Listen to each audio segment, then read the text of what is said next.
priatelia, pri čítaní dnešného evanjelia som si uvedomil veľký rozpor, kontrast medzi tým, čo som práve čítal a čo je moja bežná, osobná, každodenná skúsenosť.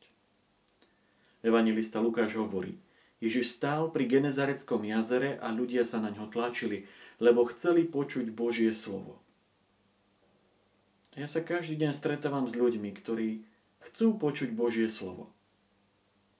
Ale ak sa náhodou niekde tlačia, tak to nie je niekde vpredu okolo oltára, ale v tej druhej časti kostola.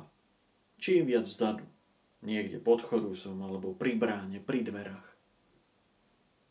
A uvažujem nad tým, čím to je? Veď ak chceme byť s Ježišom, malo by nás to ťahať čo najbližšie ku nemu a niečo najďalej. Vzadu je tlačenica a vpredu je prázdno. A keď som čítal ďalej ten evanjeliový príbeh, uvedomil som si, že všetci, ktorí tam boli, sa netlačili na Ježiša.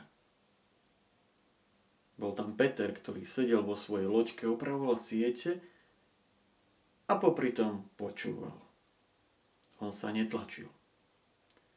A keby Ježiš nebol vstúpil do tej jeho loďky, keby Ježiš nebol vstúpil do tej jeho obyčajnej, všednej každodennosti, Peter by asi nenabral odvahu urobiť krok k Ježišovi. A tak by zostal navždy, do konca života, obyčajným rybárom. Možno úspešnejším, ako v tú noc pred stretnutím s Ježišom. A tak prosím Pána, aby vstúpil do našich životov. Aby sme sa ho prestali báť. Prestali sa tlačiť čo najďalej od neho. Ale aby sme prišli k nemu čím bližšie.